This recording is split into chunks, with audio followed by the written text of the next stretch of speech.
Poursuivons. 1$ américain. Les États-Unis étant une colonie britannique jusqu'en 1776. Sur la face, on voit George Washington, le premier président des États-Unis d'Amérique, franc-maçon et un des pères fondateurs. Sur le dos du billet, nous voyons une pyramide avec un œil. Beaucoup reconnaissent cette image qui a été décrite comme un symbole d'une société secrète qui voudrait dominer le monde. Mais peu savent que ceci est nommé le delta lumineux, un symbole maçonnique. Et très peu de gens savent qu'en plus c'est le sceau officiel des États-Unis d'Amérique depuis 1782.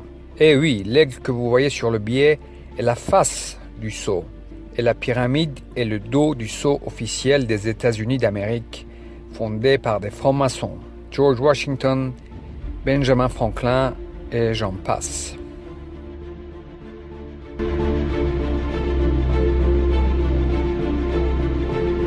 Olive branch, and I think this really signifies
Il y a des siècles, bien avant les soi-disant révolutions, les soi-disant changements de système de gouvernance et les prétendues démocraties, les familles régnantes d'Europe se sont rapprochées et se sont unies par des mariages consécutifs entre eux et se sont finalement unis autour de l'Empire britannique.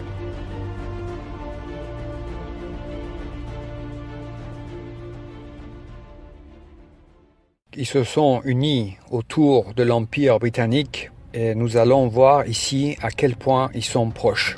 Ici, nous voyons George V avec sa petite fille, la reine Élisabeth d'Angleterre. Donc ce George V avait une sœur qui s'appelait Maud, qui a eu un fils qui était le roi de Norvège, Olaf V. Et Olaf V a eu un fils, Harald V, l'actuel roi de Norvège, cousin de la reine Élisabeth d'Angleterre. Nous voyons à nouveau George V. George V avait un oncle qui s'appelait le prince Arthur, qui a eu une fille qui s'appelait Margaret. Et Margaret a eu une fille qui s'appelait Ingrid de Suède. Et Ingrid a eu une fille, Margaret II, l'actuelle reine du Danemark, cousine de la reine Élisabeth. Ce même Margaret, la cousine de George V, était aussi la mère de Gustave Adolphe, qui a eu Charles XVI Gustave, l'actuel roi de Suède, cousin de la reine Élisabeth. George V avait aussi une tante qui s'appelait la princesse Béatrice. Celle-ci a eu une fille qui s'appelait Victoria Eugénie, qui a eu un fils, Juan de Bourbon, qui était le père de Juan Carlos, le roi d'Espagne, et actuellement Felipe, qui est le roi d'Espagne. Et comme nous avons vu tout au début, George V avait un cousin germain, le tsar de la Russie. Leur mère était sœur. Alexandra de Danemark était la mère de George V, et sa sœur Maria était la mère de Nicolas II, le tsar de la Russie. Ici nous voyons Maria, son fils Nicolas II et les 5 enfants de Nicolas II. Et George V a eu plusieurs fils. Il a eu le père de la reine Elisabeth, George VI, mais il avait aussi un fils qui s'appelait George de Kent. Ce dernier a eu un fils qui s'appelle Prince Édouard de Kent. Et nous allons voir qui est Édouard de Kent.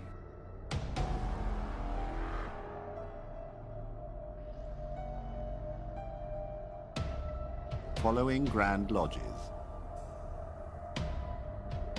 The Grand Lodge of New Zealand.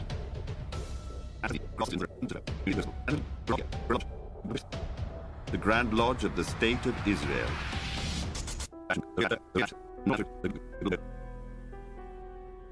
The Grand Lodge Alpina of Switzerland.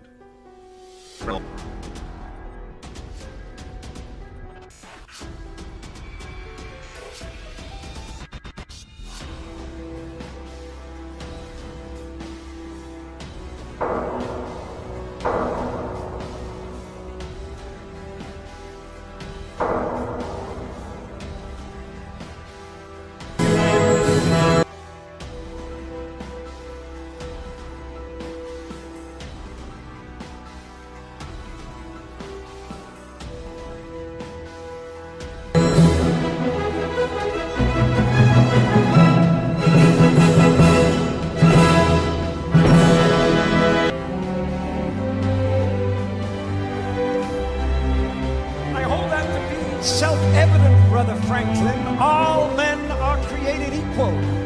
Indeed, Brother Washington. All Freemasons meet as equals, and we have an opportunity to create a nation in the very essence of Masonic morality. With freedom and tolerance of all religions and moralities that no government can oppress. You know, I think it would be a great idea if we wore our Masonic regalia when we're putting in place the foundation stone for the Capitol building. Freedom of speech, too, and the press, the right to peaceful assembly, and... Did you say regalia? Yes. Well, it would be wonderfully symbolic, don't you think? You'll be wanting to put the all-seeing eye on our banknotes next. You think I'm taking it a bit far? Please don't... To order, brethren, to receive the most worshipful, the Grand Master.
Il y a des siècles, bien avant les soi-disant révolutions, les soi-disant changements de système de gouvernance et les prétendues démocraties, les familles régnantes d'Europe se sont rapprochées et se sont unies par des mariages consécutifs entre eux et se sont finalement unies autour de l'Empire britannique. Ces familles ont compris qu'afin de ne pas perdre leur pouvoir, ils devaient s'unir et de manœuvrer subtilement auprès des peuples, leurs sujets. Face au peuple, ils devaient être une seule force, un seul groupe dans le monde entier. Ils ont compris que pour régner continuellement, ils devaient manipuler les gens, ils devaient former et utiliser diverses et multiples formes de gouvernement, d'États, de partis opposés, de dirigeants, bref, des fusibles remplaçables qui sauteraient à leur place et qui changeraient au gré des périodes et besoins. Et ils l'ont fait. Ils ont compris qu'ils devaient manipuler non seulement la majorité, mais aussi une minorité plus proche qu'ils avaient besoin de persuader et conquérir, qui serait plus ou moins au courant de cette vérité, des secrets, leurs gens. Et ils ont alors mis en place cette fraude de franc-maçonnerie. Des gens qui se penseront frères et chevaliers, qui penseront à travers leur activité quotidienne œuvrer pour le bien. Ils ont compris que pour réussir et arriver à leur fin, ils devaient procéder d'une manière méthodique, mathématique, scientifique, face aux masses et rester extrêmement bons et crédibles face à leur minorité. Pour les peuples, les masses, la fraude des États, les votations, la démocratie, les dictatures, les guerres, les coups d'État, les révolutions, etc., etc. Pour leurs gens, les francs-maçons, l'illusion d'une démarche vers un monde meilleur et équitable pour tous et de la bienfaisance et l'humanisme en surdose. Associations et fondations à volonté, faire de la bienfaisance à grande échelle et jamais leurs gens ne questionneront des bienfaiteurs soi-disant désintéressés.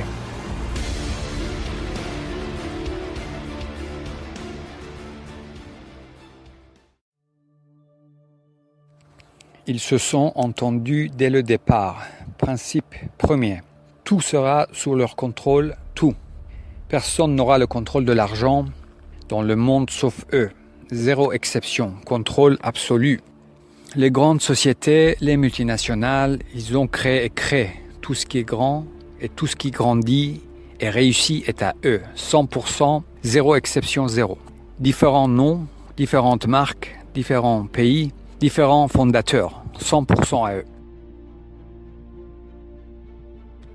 Personne n'aura le contrôle des moyens de propagande sauf eux. Imprimeries, journaux et plus tard les télés, les médias alternatifs, réseaux sociaux, tout. Zéro exception, contrôle absolu. De même que les domaines de la communication, la santé, l'éducation, etc., etc.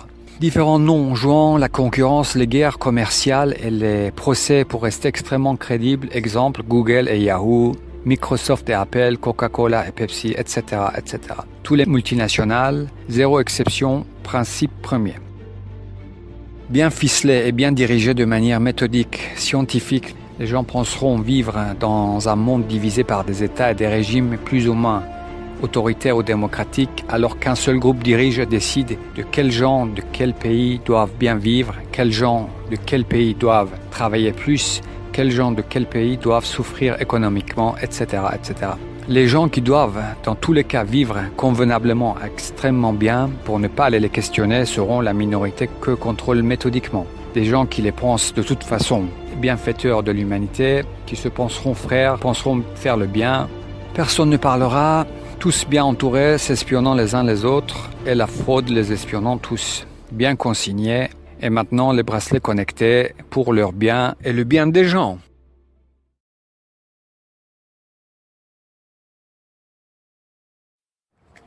La politique dans le monde, c'est eux, à 100%. C'est un des principes premiers. Les partis opposés, les partis extrêmes qui s'insultent les uns les autres, les nouveaux partis selon les tendances, les parlements, les parlementaires, depuis des siècles déjà. Ceux qui trompent les gens sur ce qu'est vraiment la franc-maçonnerie, c'est eux, historiens, écrivains, journalistes, cinéastes, blogueurs, youtubeurs, plus ou moins connus, simples francs-maçons agissant pour la plupart innocemment, étant persuadés de protéger les bienfaiteurs de l'humanité. Ceux qui connaissent ces secrets n'ont aucune raison de vouloir les divulguer. Ils ont au minimum une vie décente, ils vont pas laisser leurs gens dans le malheur, sinon ils questionneraient les choses. Donc ils ont une vie qui va d'au minimum décente à extrêmement réussie, affaires, médias, politique, showbiz, art, sciences, etc., etc. Et comme ils les pensent bienfaiteurs, désintéressés, œuvrant pour le bien commun de tous, ils les protègent et participent et laissent faire. Le caritatif, ou comment créer des fidèles, construire une base et fidéliser autour. Frontalement, ce n'était pas possible. Alors, ils ont imaginé comment s'assurer le soutien et la fidélité d'une minorité autrement que par l'argent seul. Et ils sont arrivés à ça. À travers leurs tâches quotidiennes, ceux qui feront le bien tous les jours dans des structures mises en place par eux les penseront bons, des bienfaiteurs désintéressés. Ceux qui les verront installer l'eau et l'électricité dans des villages en Afrique les penseront bons. Ceux qui les verront moderniser des hôpitaux dans le tiers-monde les penseront bons. Ceux qui les verront aider dans des villages en Afrique les penseront bon.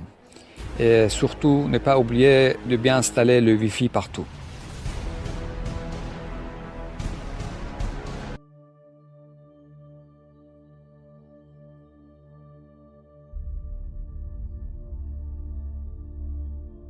À travers leur acte humanitaire, ils montrent par intérêt une volonté de vouloir faire le bien et aboutir à quelque chose de mieux pour tous.